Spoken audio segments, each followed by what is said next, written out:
Hello and welcome to BariAftercare. You have a very fuzzy-headed Dr. Connie Stapleton with you today, and I'm fuzzy-headed because I am on medication, and I am on medication because I have COVID, and I have COVID because I went on a cruise with my entire family, minus one, a son-in-law who I love very much, but he will not get on an airplane or a cruise ship, so he missed out on all the fun. So there were 14 of us on our cruise, and one of us came back with the souvenir called COVID, and that one is me. And the show must go on, though, my friends. And Barry Aftercare, the podcast, is very, very important to me. So you got a fuzzy headed medicine head. All I'm taking is Dayquil, but it makes my head feel all fuzzy. So who knows what this episode is going to bring. But either way, here we go. And just for context, we are in July of 2024, so we are not in major pandemic. So whenever you're listening to this, this is a new strain of COVID. I don't feel that horrible. Thank goodness. I am very, very grateful. And this is my second round. First round back in 20 whatever it was when everybody else had it. Okay, so what we're going to be talking about today, though, is really critical information. And it follows up with what we were discussing last week on the podcast. And last week on the podcast, I was talking about how everybody's so excited when they make the decision to have weight loss surgery. And I totally understand that because anybody who's struggled with weight for a really long time or has really had a hard time losing weight in spite of really intense efforts, it's an extraordinarily frustrating situation to be in. So weight loss surgery provides an option to get that stubborn weight off in a relatively short amount of time. So of course it's exciting.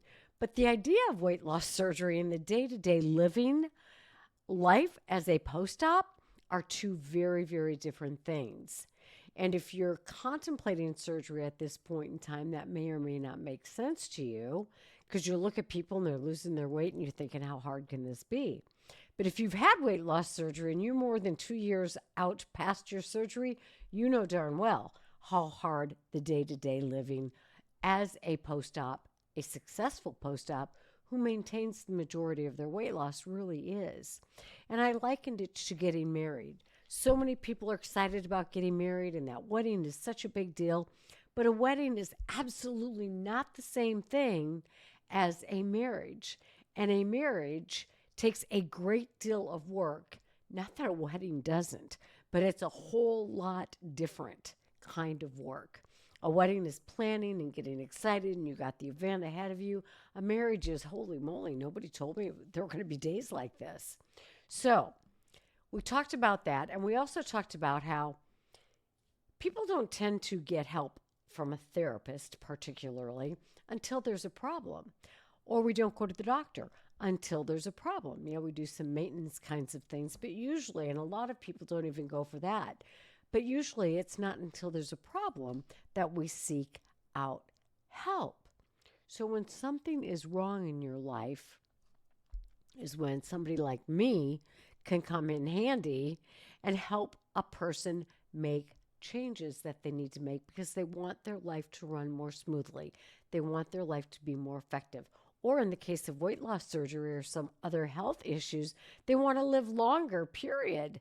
So if you've not had surgery yet, if you're listening to the podcast and you've not yet had surgery, I want you to ask yourself this question. Do I think I'm ready?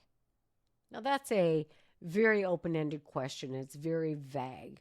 Are you ready for what? To lose the weight? Well, you're darn tootin' you are, right?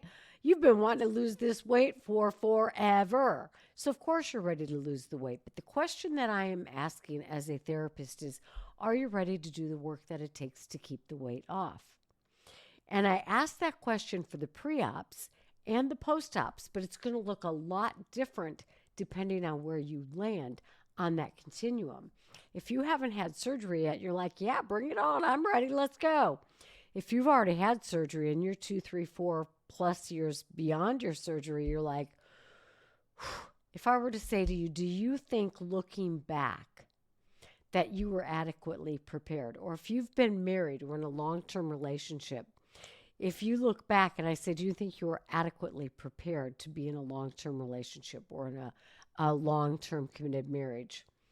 It's a very different question because you don't know what you're up against. Do you think you were ready to be a parent? Do you think you were ready for the CEO position? Do you think you were ready to be in college? Do you think you were ready for that promotion? Whatever it is, being excited about doing something or getting somewhere or a new position or a new stage of life is one thing, but the actual living out of it is a very, very different thing. Even going on vacation, a lot of people will say it's so much more exciting to think about going than the actual vacation itself because the actual vacation itself is filled with the day to day. You know, oh my God, there's traffic. I didn't expect there to be lines. It's so hot.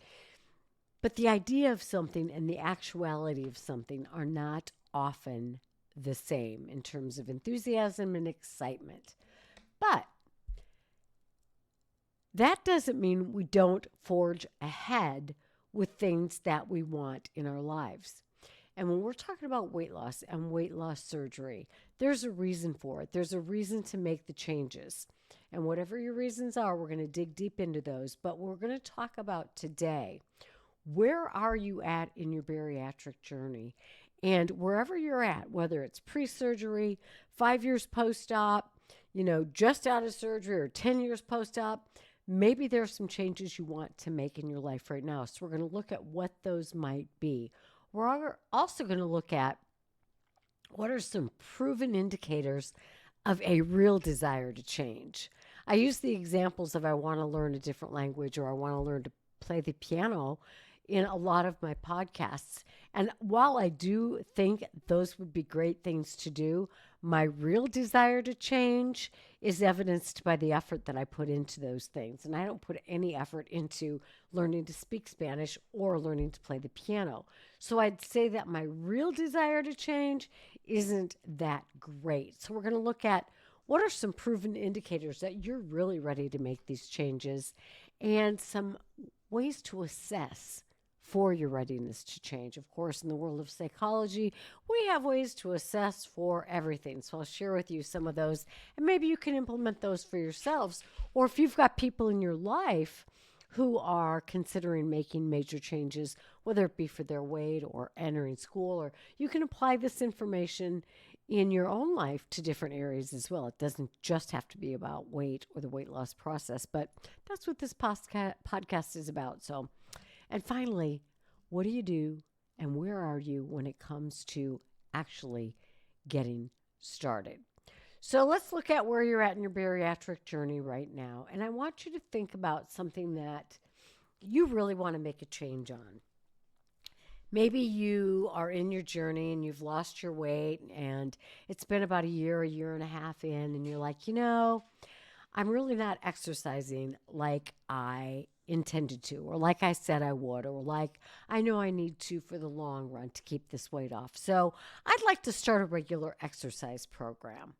Or maybe you're further out, or maybe you haven't ever gotten really into what I refer to as the bariatric basic eating plan, meaning you eat protein first and you eat you eat 3 meals a day, no snacks, or you eat every 3 to 4 hours, whatever your dietitian has encouraged you to do. Maybe you want to get into that basic bariatric eating plan. Wherever you are, there may be some things that you want to do to up your game here a little bit. You want to be a little more adherent to what's going to make you successful in the long run. So just think for a minute about where you're at in your journey and what you would like to change. But for purposes of this podcast episode, we're going to focus on those two things because they're two common things that people struggle with: beginning or maintaining their exercise program and staying on track with the bariatric basic eating plan, starting with protein and eating on a regular basis. All right. In my class that I teach online called Gain While You Lose, which is a class that I absolutely love, and while I'm transferring this to be a do-at-your-own-pace online class, I will continue to do this live in person online because I think it's so critical and so important. But as part of that class, I review these proven indicators of an actual desire to change because we can say all we want. Yeah, I'm ready. Yeah, I'm ready. Like we talked about in the last podcast episode. But what can I look at from a psychological perspective? Or what can your surgeon look at or your dietitian? What can we look at to see, to assess for ourselves? Is this person just saying they're ready for change? Or what are some indicators that they are actually ready to make some changes along their path? All right. And I'm getting this information from a book by an author who I absolutely treasure. And that author is Dr. Henry Cloud. Dr. Henry Cloud wrote one of the most famous books, in my opinion, and it's called Boundaries. That's it. Boundaries by Henry Cloud and something Townsend. Great, great book. Well, this is a different book just by Dr. Henry Cloud, and it's called Necessary Endings. And it's actually a book about business more than anything else. But I love these 9 strategies, these proven indicators that a person is really ready to make change. And I incorporate these into the Gain While You Lose class. And I'm going to share them with you now. And what I want you to do when I go through these is to ask yourself, am I doing these things? I say I'm ready for change. I say I'm ready to step things up a notch, or I say I'm ready to up my game here. But am I just talking? Am I walking the walk and talking the talk, or just talking the talk? Because real change comes about from walking the walk and talking the talk. In other words, you're going to do the things you're talking about doing. So let's go over these 9 objective factors to help determine if there is realistic optimism for change and growth as outlined by Dr. Henry Cloud. So the first thing that Dr. Cloud says is if somebody comes to me and says, I am ready to make changes in my weight, I am ready to, get involved in, I'm ready to stop drinking, or I'm ready to, get involved in public speaking, or whatever it is you want to do.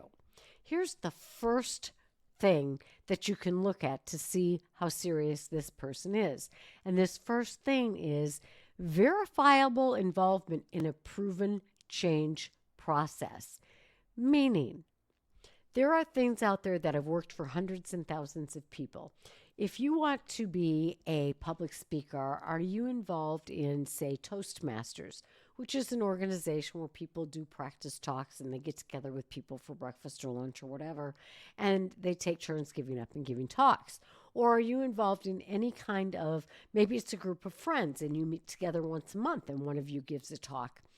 Whatever it is, are you involved in something that has been shown to prove that change is possible?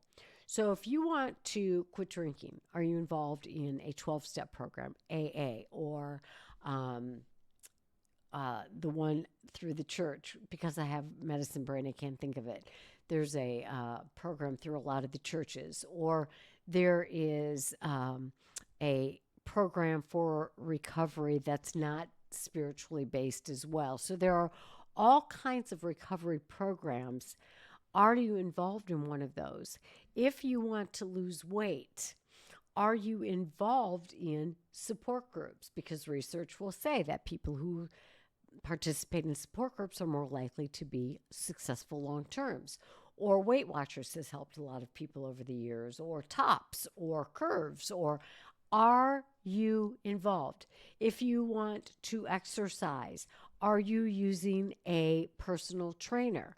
That's a verifiable way that's been proven to help people change. So, are you involved if you want to increase your exercise, or if you want to get on get on track with your bariatric eating? Are you using a tracking device? Do you have an accountability partner? Are you enrolled in a gym? Do you have the equipment you need at home? Are you doing the things that have been proven to work for other people? So that's the first one. Verifiable involvement in a proven change process. The second one that Dr. Cloud mentions is additional structure. So, in addition to saying, well, I'm going to, you know, go shopping for my groceries every Sunday. Well, what would be some additional structure? Because without structure, if left to our own devices, sometimes we don't always follow through in a way that's going to last for solid change. And there's a lot of research showing that accountability increases the likelihood of change. So, if you're going to go grocery shopping every Sunday to prepare your meals, well, maybe it would be a good idea for you to go with an accountability partner or check back in with an accountability partner. If you're trying to exercise, again, additional structure would be I'm going to the gym on my way home from work Monday, Wednesday, and Friday. I have set up classes. Maybe it's a yoga class on Monday and a strength training class on Wednesday, and I'm signed up for a jujitsu class on Friday, whatever it is. Have you included additional structure? Meaning, somebody's counting on me to be there. Somebody's going to be looking for me. It's not willy-nilly. It's not, oh, I'll go when I feel like it, or I might go before work, I might go after work. No, structure. I have a set time. I've blocked it in my calendar. I'm meeting somebody there at this time. I have, set aside this time specifically for this activity. I have enlisted the help of my family. I have enlisted the help of a sponsor. I meet with my sponsor once a week online at this time. So additional structure is a second proven way to get the change you're looking for and increase the outcomes that you're looking for. So have you implemented additional forms of structure? And if not, there are some ways you can do it, some examples. So if I'm doing a pre-surgical evaluation and I'm asking people questions like this, and if they're already doing a lot of these things, there are 7 more here, which I'm going to go into in a minute, then it gives me more of a positive feel about the person's willingness to do well longer down the road. Now, we all know that a lot of people have started weight loss programs or whatever it is and then dropped out later down the road. But these are ways that you can improve the likelihood of your own personal success. So take this information and say, if you're really serious about implementing an exercise program or eating along the bariatric basics or whatever it is you want to incorporate into your life, take some of these points and incorporate them. All right. The third behavior that indicates a real desire to change, not just words, blah, blah, blah, is a monitoring system. So what would be a monitoring system? Well, it could be a journal. For the bariatric community, I have created a daily form, and you can buy the journal online on Amazon, and it outlines the gotta-do-ums for you, not just the physical gotta-do-ums, but the emotional gotta-do-ums. It helps you journal or monitor what you feel like you did well that day. So it's help guiding you in looking at what you did well, because we're so good at beating ourselves up. But a monitoring system is really proven to help you move toward change. Why? Because you can look back, you can get data. It's kind of like monitoring your weight on a scale. If that scale tells you you're a bad person, which it never would, that's something you tell yourself, then it's not a good reason to journal the weight. But if it tells you I'm moving in the right direction, this is one piece of data to let me know if I'm on track with my goals. A journal can be like that too, because you can look back and go, you know what? I've been doing my exercise more days of the week than not. And that was my intended goal. I feel good about that. So a journal is one way. Electronic apps, you know the saying, there's an app for that. There's an app for that. Well, there's an app for pretty darn much anything.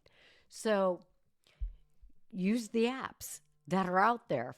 Seek them out. Look for those things. Accountability partners are a form of monitoring.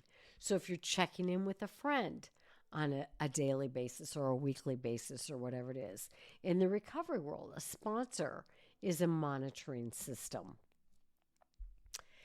Going to your support groups is a monitoring system. It's a way to help you maintain accountability.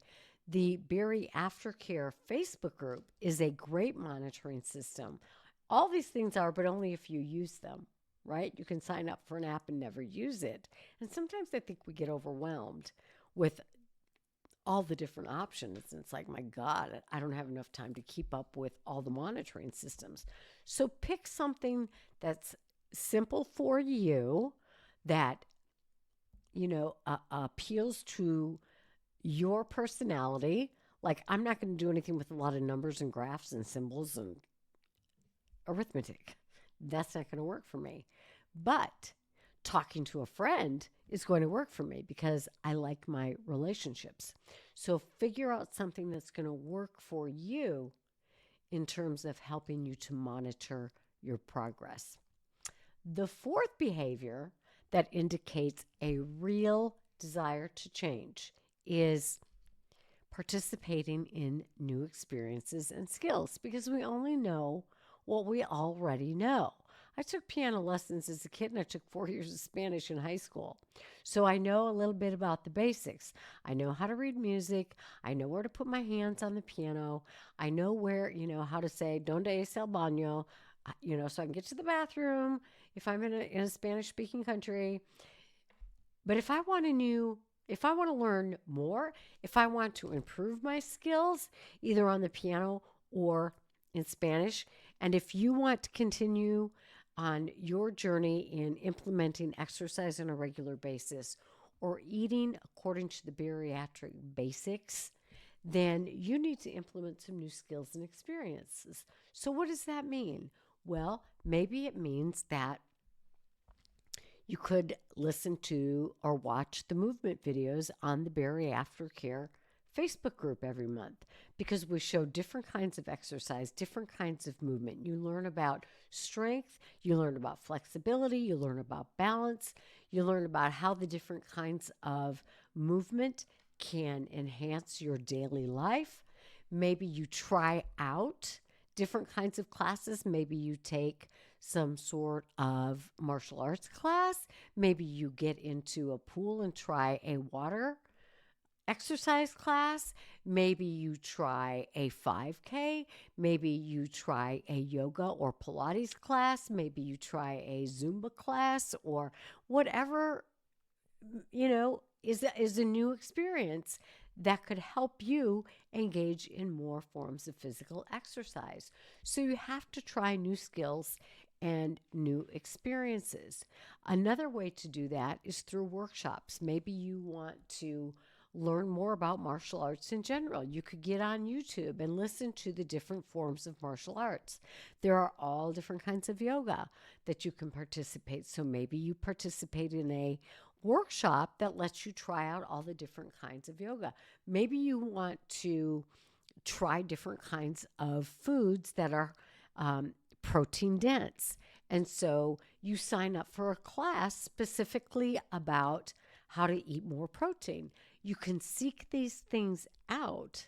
They're not going to land on your doorstep unless somehow you get on a, email list that you didn't sign up for, which happens all the time. So maybe it will land in your inbox. I don't know.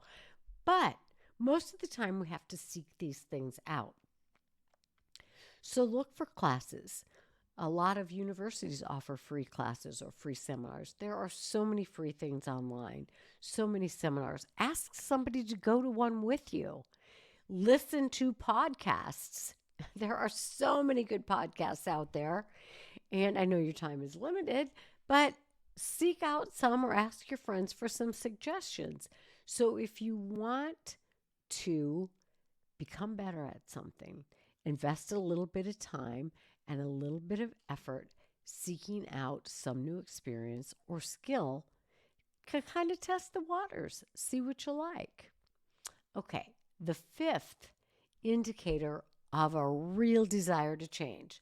I'm not just saying I want to exercise, I am going to do this, and these are the things that prove it. Self sustaining motivation. What does this mean? This means if my workout buddy cancels on me, I'm going anyway. I have to have a burning desire to change.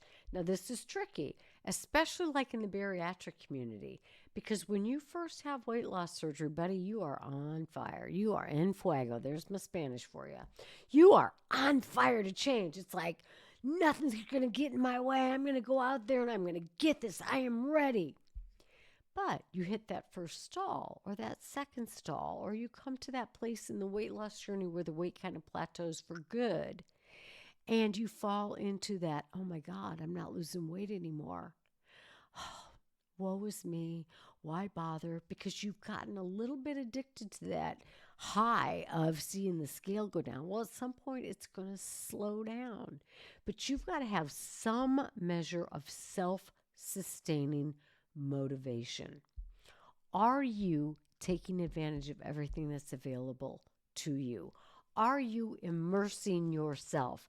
And by that, I mean, are you doing all the things that can help you get to where you say you want to be? Because I can say it all day long, but unless I'm taking the class or signing up for the class or listening online or following through or going to my support group meetings, unless I'm making sure I have protein handy at work, and make sure that I have my desk cleaned out of all the crap. Nobody's going to do this for you, my friends. Nobody's going to do this. You have to have some level of self-sustaining motivation, and that can be hard to come by, which brings us back to number 3, a monitoring system. Do you have a therapist? Do you make appointments with your bariatric dietitian? Do you have an appointment with your coach? Do you have an accountability partner? So we layer these things. When my self-motivation is waning, well, you know what? My trainer's counting on me. I'm going to show up. My workout buddy is counting on me. My family is counting on me to provide meals that are protein first because we've all agreed to eat this way. So are you engaging in self-sustaining motivation? And if you're struggling with that, and I get it because it's hard, then are you seeing a therapist? Have you hired a bariatric coach? Number 6, have you admitted that you need help? A desire to change means, you know what? I'm really struggling on the regain bus, so I need some help because I'm not doing what I was taught. I'm not following the bariatric basics. I'm not eating my protein first. I'm not eating my 3 squares. I'm not eating every 3 to 4 hours. I'm not doing it. So I need some help. So many people have this I can't ask for help. It's okay for other people to ask for help mentality, and it's not going to get you anywhere. It's going to get you to a place of regain where you don't want to be. So if you're really serious about change, if you're really serious about doing the things you got to do, you got to be able to admit that you need help, and then you need to seek out help. You need to ask for help. Gulp, gulp, gulp. Oh, God. Me ask for help? If you're not willing to ask for help, then I need to tell you that's a form of arrogance. We don't mean that. Do you own your own excuses? Excuses, we can find them. There are in every way, shape, or form. And it saddens me when I do pre-surgical evaluations and people are making all kinds of excuses even before having surgery, because what does that tell me? That tells me if you're making excuses now, what's going to happen later on down the road? We got to be honest with ourselves about this is an excuse I'm making. And we need to surround ourselves with people, which is number 7, on the list of indicators of a real desire to change is surrounding yourself with people who are supportive, really supportive. The people are going to say, you know what? You told me that you wanted to increase your exercising, and I'm sad because I haven't seen you make one bit of effort toward attaining that goal. What can I do to help? So I'm not going to shame you. I'm not going to call you names for not doing what you say you're going to do. But I'm going to say, you told me that this is something you want, and I'm observing that you're not following through with that. I feel sad about that. Is there any way that I can help you? So, healthy, solid support is a proven indicator of change. Do you have those people in your life, or are you looking for the I'm going to pat you on your back kind of person? And in addition to your friends, an indication that you're really ready for change is if you have skilled help, meaning you've got a coach, a bariatric coach, meaning you're willing to pay for it, meaning you've made additional appointments with your registered dietitian, meaning you've hired a therapist, you've hired a personal trainer. You're willing, in addition to your peer help that you can get online all day long and at your monthly support group meetings, you've hired the help that you need. So if you're really, really, really serious about following through, then you're going to get the skilled help that you need. And you need some success. So that's number 9 on the list. Henry Cloud says that a real desire to change is going to mean you've had some success, meaning you've had days where you've exercised when you didn't feel like it. You've had days when you've said no to the drive-through. You've had days when you have said no to somebody in terms of setting a boundary. No, I won't do that with you. No, I won't participate in that with you. And you've held somebody else accountable. So how do we assess? How do you? Those are some things that you can look at in your life that say, you know what, I'm on the road to success. I'm on the road to getting to where I want to be because I'm doing these things. And if you're not doing these things, then you might want to hurry your butt along and get involved in a proven change process.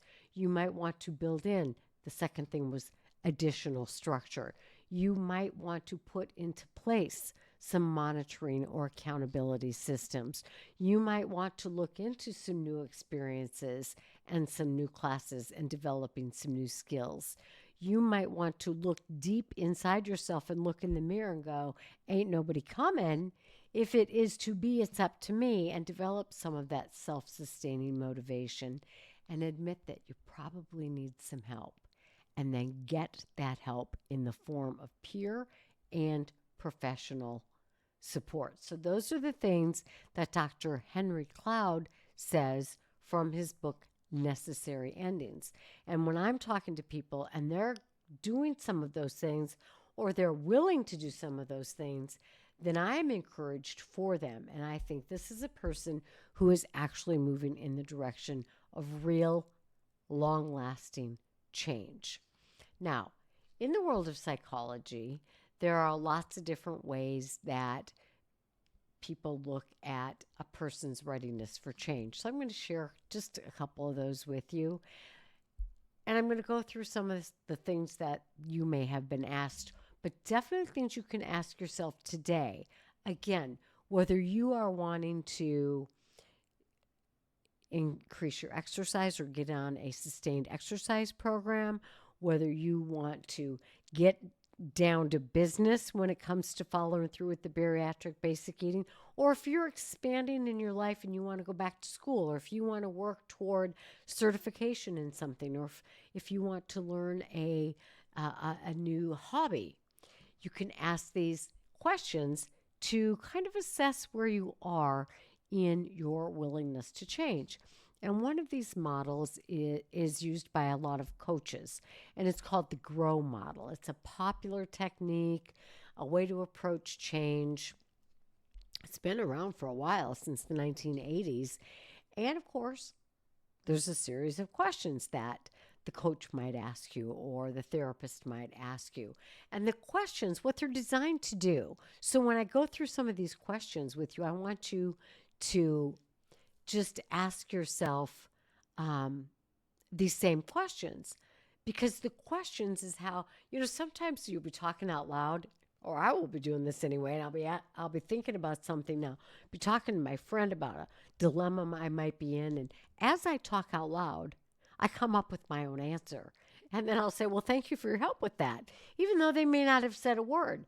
But as we ask ourselves our question, as we increase our awareness of what's actually going on, as we take ownership that I have to do this, this is really what I want, this is what I'm willing to do, not willing to do, we come to understand, you know what, maybe this isn't the right time for me.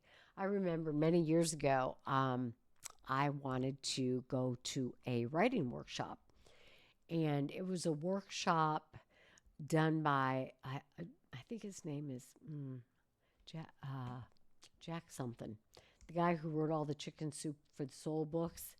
It was one of his big money making things, where he brings in speakers and, rah rah motivational stuff.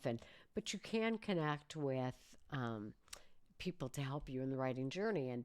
And my husband, being the accountant, we have very different outlooks on life. He's like, "Is this the right time for you to do this?" And here I am going, "I don't care if it's the right time or not. Just get out of my way. I'm going." I had to ask myself a series of questions to say, am I really ready to do this? I had to increase my awareness. I had to be willing to take ownership of why I wanted to do it and if it was the right time for me. And I did go, and it was the right time. So it's good to have people in your life to help you look at, are you really ready for this? But John Whitmore created this powerful coaching method, and he uses the acronym GROW, GROW, as his framework. So here are what those letters stand for. So G is goals, right? What are your goals? When you started off to have weight loss surgery, we ask, what are your goals? And of course, and here's what I share with people a lot of times. The goals before surgery sometimes morph after the surgery, because at the beginning of the surgery, of course, you want to lose the weight. But people say they want to live longer, they want to have a healthier life, they want to prevent medical problems or get rid of medical problems and all that, and that is good and wonderful. Sadly, 2 or 3 years in, they get hung up in this diet mentality of they want a number on the scale. So I encourage people to stick with the goals that brought you into this, or at least what you said brought you into this. Because if you're saying you're having surgery because you want to live a healthier life, you want to live a longer life, you want to be able to do things that you've not been able to do, you've got to look at what those goals are. And very few people tell me their goal at the beginning is to have a particular number. And if that is it, get rid of it. Go back in the podcast and look for the episodes on goal weight. Anyway, what is it you're working toward? We talked at the beginning that for purposes of this podcast episode, it would be to increase exercise or to get on board with the bariatric eating basics. So what is your goal? Well, my goal maybe is to exercise an hour 4 times a week, or to eat protein before I eat anything else every time I eat and not skip meals, etc. So there's also podcast episodes in the BariAftercare podcast series about SMART goals. So maybe go back and listen to one on SMART goals, because John Whitmore, who founded this GROW method, says your goals should be SMART goals. And there's a whole science behind the SMART goals, but that means specific. I'm going to exercise 4 days a week for an hour. They're got to be measurable. An hour, 4 days, that's measurable.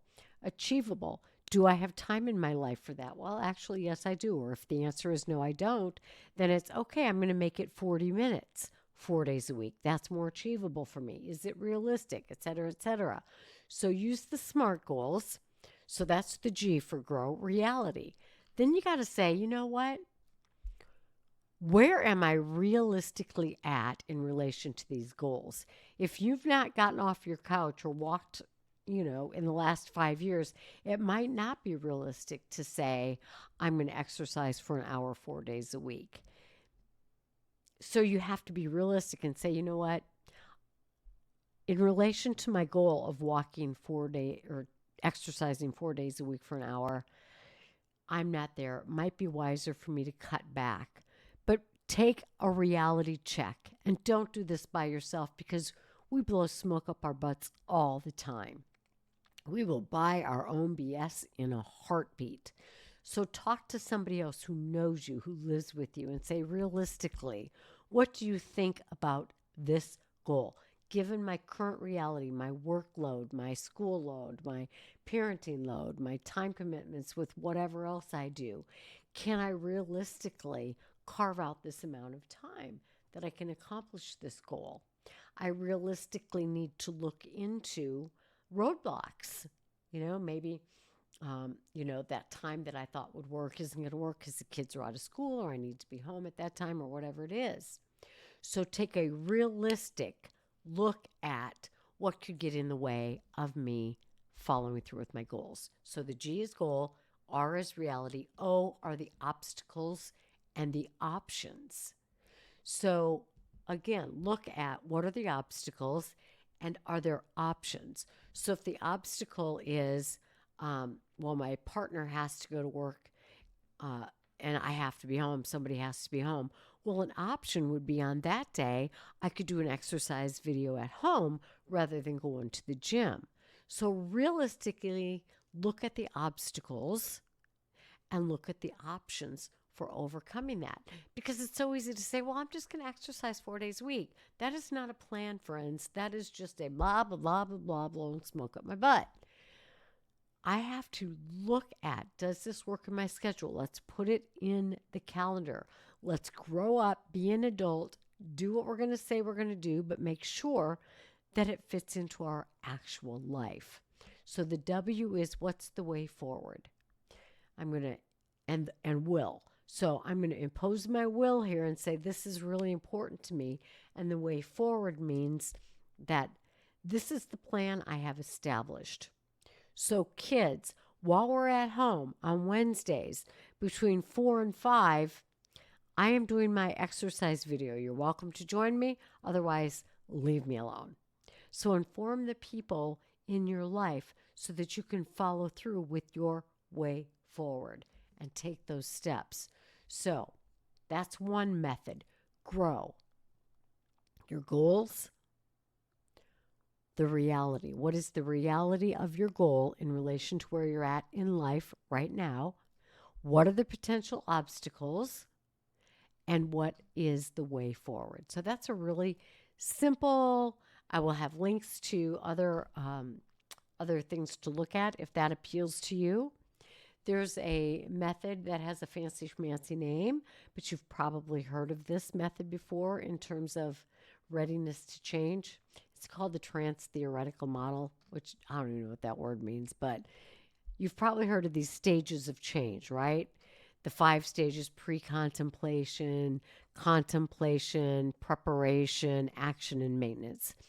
So that's what a lot of people look for, and they do this when it comes to smoking cessation or getting, wanting to exercise or preparing to take an exam or whatever it happens to be. But here's kind of how it goes. And I found a really good tool online that you might be interested in. And I will link this, but it's called Stages and Processes of Change Questionnaires in Weight Management. And these questions go over these stages. Are you thinking about change? You're not even thinking about it. Are you involved in starting to make that change? Are you invested in this? And these questions, I'm going to read some of them to you, can kind of help you decide where you're at. So you can answer like strongly disagree, I don't disagree or agree, I agree or I strongly agree. I realize I have a weight problem. I try to put food away to avoid nibbling. My weight restricts my relationships. I'm worried about gaining more weight. I have learned to control my appetite. I avoid places where people eat a lot. I avoid buying high-calorie food. When I lose weight, I feel proud of myself. If I lost weight, I would be happier.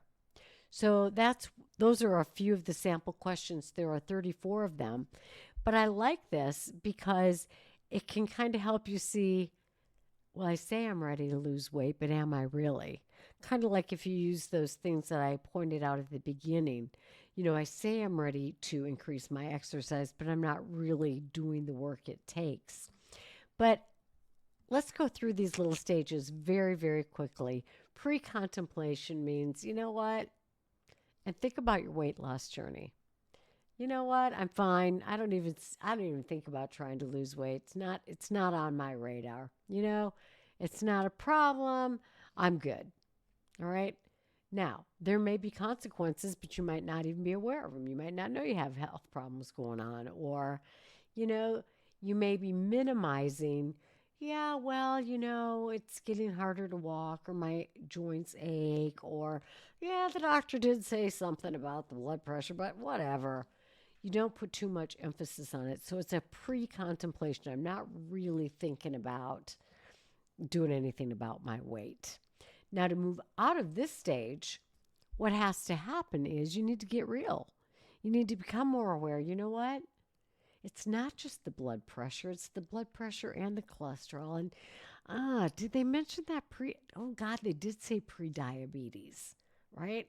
So, you have to become more aware and you have to have some concern about it. If you're not concerned about it, you're not going to make any effort toward changing it.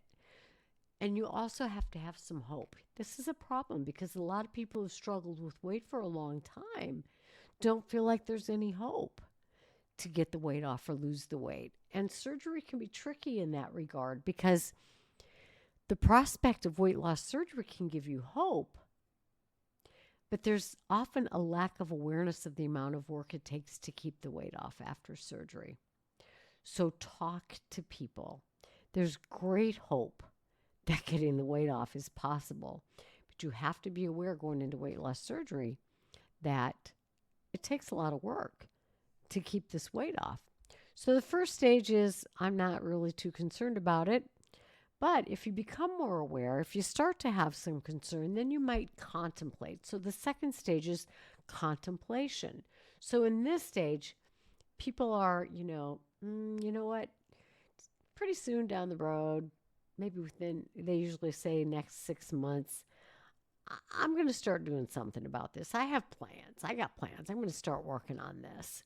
But they recognize in the contemplation stage that, maybe it's with smoking. This is really starting to get to me, or I'm taking too much time off. I'm missing too much work because I'm outside smoking all the time. I'm getting written up for being late or, being on breaks too often. So in the contemplation stage, people are kind of taking an inventory and recognizing that, maybe there are some problems associated with this, and they start to become a little more thoughtful and start to apply some practical considerations, start making a pros and cons list. You've probably done this many a time in the past with weight loss journeys, and you may have done this with the weight loss surgery. But you still might be like, yeah, I don't know if I'm ready or not. Or a lot of people who choose to have surgery have, waited in and out. They've thought, I'm going to do this, or nope, not going to do this. Or they've gone all the way through the preparation process and then they say, nope, not going to do it. So that's the contemplation. But in order to move through this stage, then people have to start understanding the risk of what's going to happen if they don't make the change. If I don't start exercising at this stage of my journey, I've had surgery 3 years now, but if I don't start exercising, it's not likely that I'm going to keep this weight off as easily, or it's not likely that I'm going to have the mobility that I want to have down the road. If I don't engage in the bariatric basics of eating protein and eating on a regular schedule, I have to come to terms with there are going to be some consequences of this down the road. I'm probably going to regain or continue to regain, and that's not what I want to do. So, in order to move out of the contemplation stage to actually doing something about it, I've got to understand there are risks associated with this. If I don't exercise, if I don't lose weight, if I don't quit smoking, if I don't, sign up for the classes for this promotion, whatever it happens to be, there are risks associated with it, and it can help solidify that decision to change. And you can get to this by asking questions, a series of questions. What's going to happen if I don't do this? What's going to happen if I do this? How will my life look different going down the road? You can use a questionnaire like the one I talked about just a minute ago to help you really get in touch with some of the things that are associated, or talk to your doctor or your therapist. All right, the third stage is preparation. So it's like, okay, I'm going to have the weight loss surgery. I'm going to, move in the direction of applying for that promotion, or I'm going to move in the direction of going back to school, or I'm going to move in the direction of getting this bariatric basic eating underway. So you start taking some small steps toward this change. Like, I'm going to ask people, what do you do to get in all your protein every day? And how do you prevent skipping breakfast? And because I'm not really a breakfast eater, how did you start making small changes. You start making forward movement in terms of your determination. You start making a commitment like, okay, I know the pros and cons. If I don't do it, this is what's going to happen. So I'm determined to change. So I'm starting to use commitment language. I'm starting to follow through. I'm starting to set those small goals and move in the direction. If you've had surgery or are preparing for surgery, that whole pre-surgical process is preparation for life afterwards. And when I do these pre-surgical evaluations, the more things people are doing ahead of time that are consistent with what you got to do afterwards, the better off I can tell that they're going to be. So you have to commit to move forward, and then you start taking action.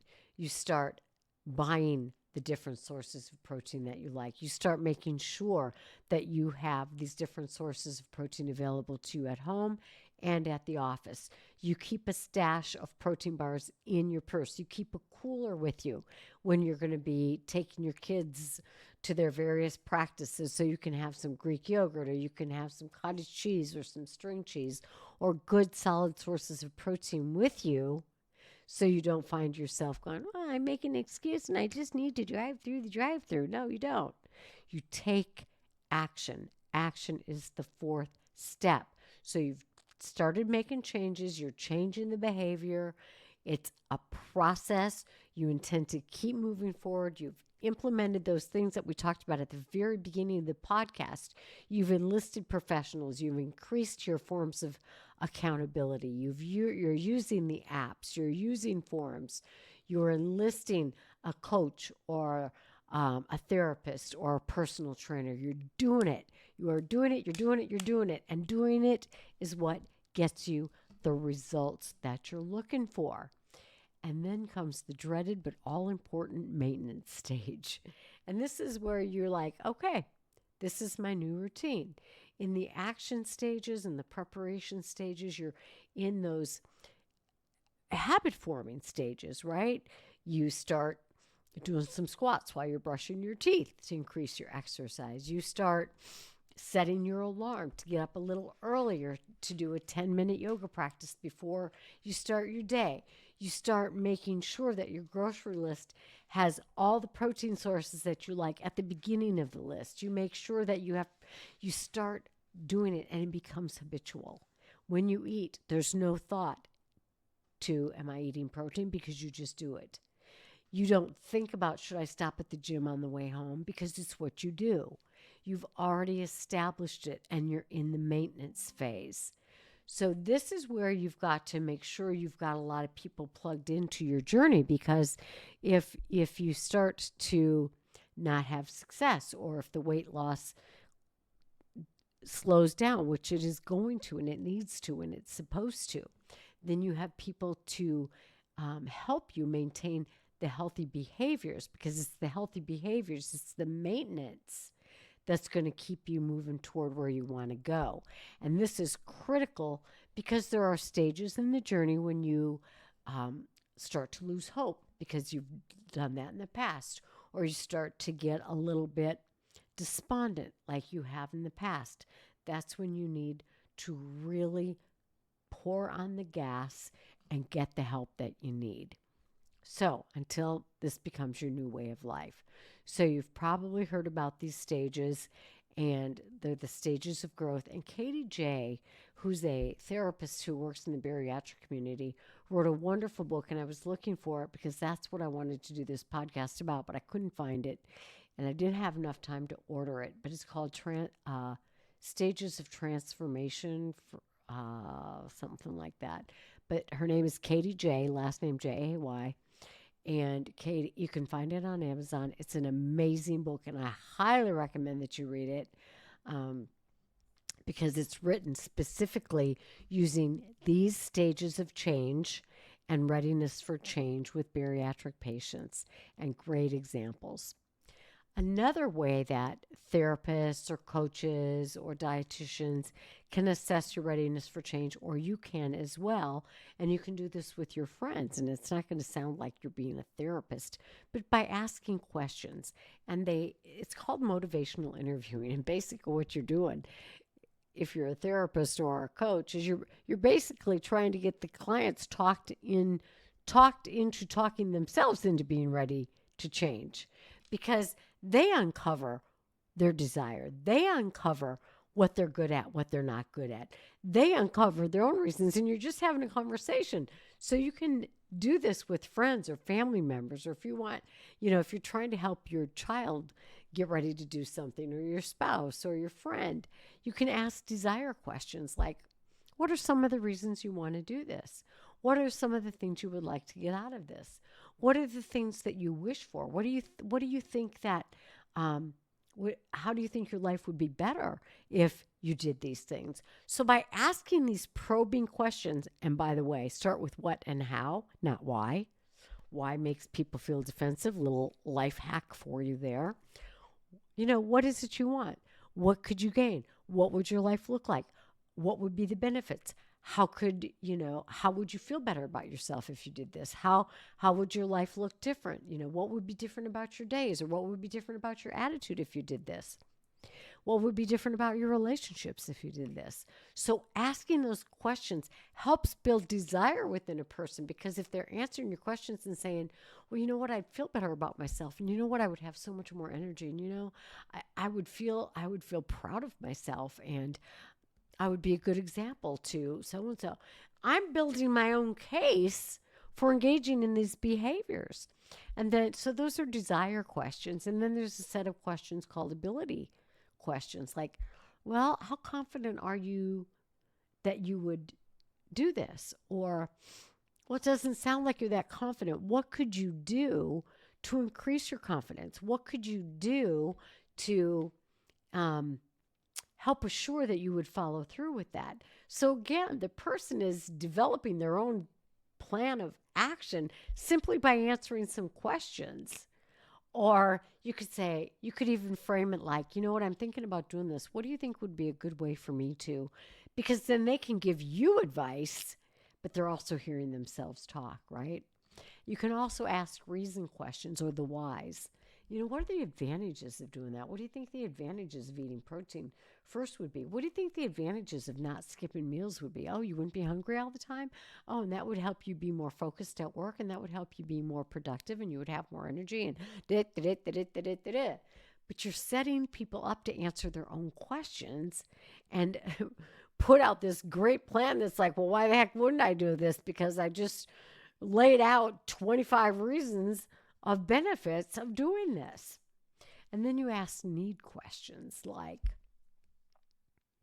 well, what would need to happen for you to do that? Well, I guess I'd need to hire a trainer. Well, how would one go about hiring a trainer? Well, that might cost some money. Where could you get that extra money? So basically, I am seeing this courtroom scenario.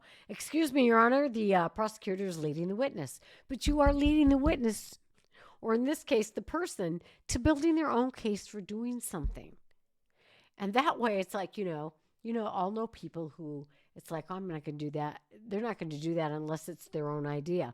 Well, this is a way to make things their own idea just by like asking them to help you as if you're the one that's wanting to do this and you may be the one wanting to do this, but it would also help them. Or they're the one wanting to do this and you're like, God, how would a person go about doing this? You're just asking a question. What would need to happen for a person to do this? Well, they would need to do such and such. Well, then they're coming up with their own answers about that, right? What you can ask some probing questions like, what would be the disadvantages of doing this? And then they're going to hear themselves saying, well, there aren't any disadvantages. It's a win-win for sure. And then you're like, well, what keeps you from doing it? Sort of thing. And then you can ask looking back questions like, well, what were things like before you put that weight on? Or what were your relationships like before you started going out 5 nights a week? Or how was your energy when you were exercising more regularly? Or what were your hunger levels when you were doing the protein first every 3 to 4 hours? And then you can ask looking forward questions, which are like, well, if you were to get this exercise thing going 3 or 4 days a week, how do you think your future would be different than your past? Or, if you were to eat the protein first every time you ate, how do you think that would make your post-op journey easier than it's been the last 6 months? So basically, it's just a series of asking questions. And you can do this in a friend way. It doesn't have to be like, the big inquisition. So we've gone over all kinds of things for change, readiness for change, proven indicators of change. Again, if you're not engaging in these proven indicators of change, then you might want to start. Bottom line, friends, is what are you doing? And more importantly, what do you want? And what are you willing to do to get what you say you want? And how can we be of help? I can tell you one way we can be of help, and that is by participating in the online BariAftercare program. It's all day, every day. We're putting content, we're putting information. Sometimes I put information on there and there's no sound, like yesterday. Must be the medicine head. But that was before I even took the dang COVID test. Anyway, you choose. It's your life. I really hope the information in these podcasts help you clarify some things for you. I have some great interviews with some authors coming up, with some post-op patients coming up. So stay tuned in the next several weeks for some great interviews with patients and experts. I will be with you next time. Until then, what are 2 things, not one thing, friends, what are 2 things you are going to do today that you can say at the end of the day, I did this for myself and I'm proud of myself? All right, make it a good one. I'll be with you next time. And remember, we're talking about your health. It's your health. It's your responsibility. When? This day and every day. I'll be with you next time, and I thank you wholeheartedly for spending your time with me. Bye-bye.